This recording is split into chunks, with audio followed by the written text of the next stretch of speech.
Hello guys, gagawa ako ng healthy pack lunch para sa aking binata. So ayan guys, meron tayong melon.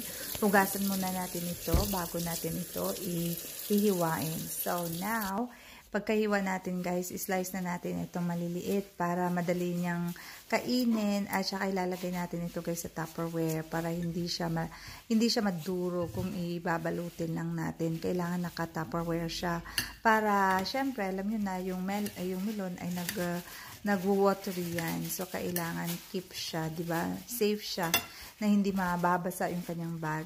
So, ayan na guys. Ilalagay na natin ito sa Tupperware. At ito na ang kanyang pang-dessert. Syempre, meron siyang main dish na ito pala guys, yung aking noodles. Ito, leftover namin yan. Nikip ko talaga yan kasi yung pancit or fried noodles, masarap siya pag leftover na siya. Kinabukasan mo na siya kakainin. At saka nag-air fry na lang ako ng chicken thigh. At saka ito guys, syempre, para kompletong kanyang meal, meron siyang cheese.